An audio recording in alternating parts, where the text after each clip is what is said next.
Of the tunnel at halftime. Were you in there getting treatment, or what was going on? Yeah, it was a physical game, rough game for all of us, obviously. For me, for sure, getting beat up in the first half, but yeah, I was seeing the doctors and seeing the trainers, just trying to make sure I could go back in the game. Was there any doubt? I knew I was going back in the game as long as they cleared me to go back in. So, and then I had to get I had to take my pads off, had to end up redoing my tape, some different stuff like that. So really only was the last one out because, like I said, just had to take all my stuff off and get checked out.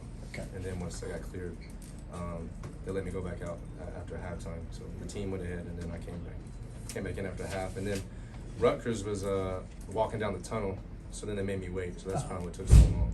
I would have been out a little sooner. How are you feeling right now? I feel good. We won the game, so it's a lot easier to be sore after a win than it is after a loss. So, I mean, I know I'm going to be sore. We're going to be sore as a physical game on the road. A lot of adversity to push through tonight. You know, crowd noise, the music, having to change different snap counts, just different stuff like that. So, we did a good job of finishing the second half, so I feel good right now. When did the game finally settle in for you guys? I mean, was there a moment you're like, "Hey, this is settled in"? And yeah, right before the half, we moved the ball down the field, and we knew we'd be fine. And then at halftime, as a quarterback and as an offensive player, you know when the defensive line and the defense is playing really hard, they're playing physical. I knew at some point that they had to slow down up front at D-line. They were getting back to real quick in the first half in the first quarter. I can't even count. Probably half my throws I was getting hit as I threw. A lot of times the coaches were asking me when I came off, like, "What did you see?"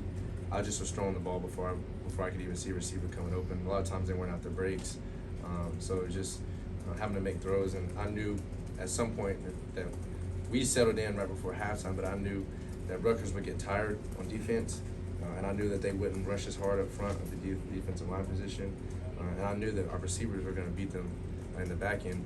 We just had to get a little bit of time. So I think we really settled in the second half, and it showed. We were able to run the ball and throw the ball. Was there any big speeches at halftime, or was it normal halftime? Like, because you guys are down 15-0, a lot of people thought it would be more. No, it was a normal halftime. Coaches had a lot to say, just playing our game and finishing. The biggest thing for us is we just have to move on to the next play and stay positive. And we knew we were getting the ball at halftime, and we knew we were going to go down and score. So Mickey did a good job of regrouping us and talking to us.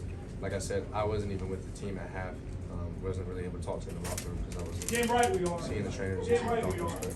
But we were fine at halftime. We knew the defense was, on a good roll, and they were playing great, so they felt good. And then on offense, we knew we could get going, so that's what we did. The throw to Trey after the Myles Farmer pick. What'd you see there? What was the key there? So I don't know what Rutgers is taught on defense, but a lot of times it's easy to see who they have in the back end because the corners and the safety's eyes, they stare directly at their man. So they had a safety on the hash. Trey was supposed to run a post route, and then I saw the safety was looking straight at the tight end. So I knew Trey's one-on-one on the outside, and then he beat him. He was really supposed to run a post route. He ended up running around the guy instead of inside releasing, so I just threw it where only he could hit it. Was that a seam route that the safety was looking for from the tight end? Oh, the tight end had a corner route. Trey had a post over the top. Okay.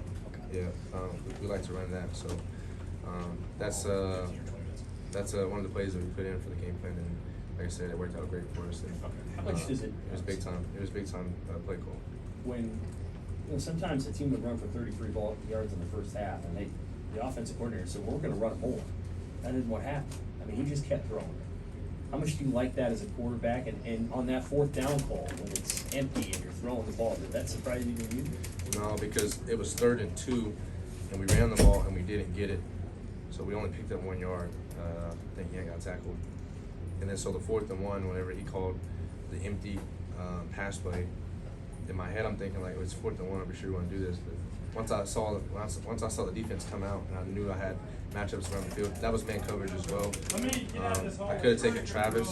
Travis had a 5-yard stick route, which is a 5-yard out route versus man, and then we had double slants from the left side into the boundary. We had Trey running a slant on the inside, and then Marcus was running a 5-yard under route. And then they brought a free safety blitz from the boundary that came directly at me. He really had a free shot right through the A-gap to come hit me, so I just got some depth, and I just stayed there and made the throw. And the DB made a good play on the ball, and unfortunately Marcus dropped it. But it was a contested catch. I know those aren't easy. I didn't go say anything to Marcus on the sideline because, I mean, like I said, these guys, they get enough coaching, so they don't always need me to say something. You know, I try to be positive. So I know at the end of the day I can lean on Marcus and Trey down the stretch. And they're going to make more plays than not, so that's what happens usually. Anything else for Casey? Have you ever seen that many offensive pass interference calls in the game? I think there were 4 in this game tonight. No, but I mean, the refs did a good job of seeing it. I think tonight they only called it because they were just fully extending their arm. But the one we had really killed us because we would have went all the way down the field on that drive. But no, I thought the refs did a pretty good job tonight, especially at the end. I mean, they called a couple for us too, and you know, worked out in our favor. We got the win, so I'm happy. What with happened it. on that victory formation? Were they? Yeah, I got to talk to Coach. So I don't know the rule, but we were trying to go in the center and just take a knee. I don't know if they're allowed to like try to go for the ball, or I don't know. Usually the refs just says, hey, they're taking a knee and they can't rush. But we probably need to talk to the coach about going in the shotgun or something because they were trying to scrap at it as soon as the ball was snapped. I had it the whole time, but they were just down there trying to rip and punch at the ball. So we were just trying to take a knee and pick the formation. Thank you, Casey.